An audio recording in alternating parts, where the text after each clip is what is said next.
여러분 안녕하세요. 한국표준건거래소입니다. 어젯밤 나스닥 지수가 마이너스 4.96%에 급락을 했습니다.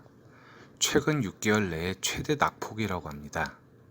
최근 급등한 기술주 중심으로 차익 매물이 쏟아진 것인데요. 서비스업 경기가 후퇴하는 등 경기 회복세 둔화 소식이 차익 실현 욕구를 자극했다는 뉴스입니다. 애플은 8%, 테슬라 9% 넘게 하락했는데요. 이외에 아마존, 넷플릭스, 알파벳 등 나스닥을 대표하는 기술주들이 각각 5% 가까이 하락했습니다. 하지만 전문가들은 투매를 촉발할 뚜렷한 원인이 없고 그저 수익 실현을 위한 조정이었다고 말합니다. 그럴 수밖에 없는 게 3월 코로나 사태 이후 나스닥 지수의 상승을 보면 정말 입이 다물어지지 않는데요. 지난 8월 한 달 동안 상승률은 무려 9.6%로 20년 만에 최고라고 합니다. 나스닥 지수가 만을 돌파하고 만스닥 소리를 듣고 테슬라가 2000슬라 소리를 들을 정도니 제 주변에서도 코스피보다 나스닥 투자하는 분들이 더 많은데요. 이 정도 되면 불안감에서라도 차익 실현 욕구가 저절로 생길 것 같습니다. 특히 애플과 테슬라는 액면 분할 호재로 추가 수익도 엄청났는데요. 이런 상황에서 코로나 사태의 장기화로 인해 부정적 경제 전망이 나오고 경기 부양책이 좀처럼 합의를 보지 못하자 투자자 심리를 억눌렀다고 볼 수도 있을 것 같습니다.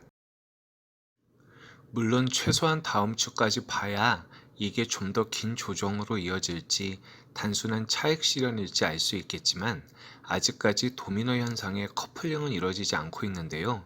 유로나 코스피 금선물 가격 등이 전부 가격 하락을 면치 못했지만 추세적인 급락으로 이어진 것은 없습니다.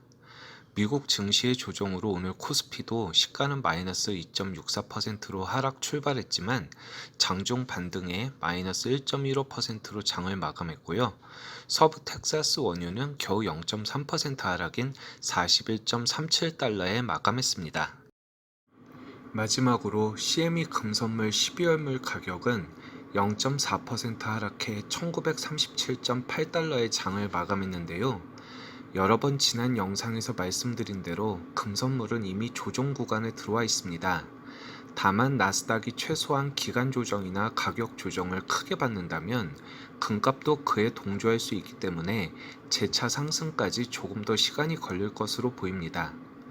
가장 강력한 모델은 삼각 수렴을 돌파하여 위의 고점을 뚫는 것이고요.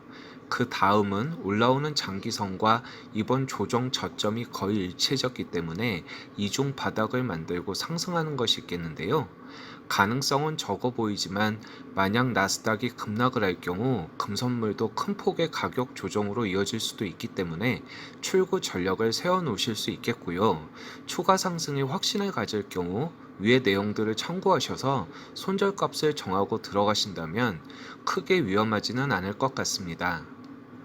가끔 금을 언제 팔아야 할지 얼마나 더 상승할지 물어보시는 분들이 계신데요. 이 영상들은 차트들을 기반으로 경험에 의한 확률적 견해이기 때문에 직접 투자를 하시는 분들은 참고만 하시고 신중한 투자를 하시길 부탁드립니다.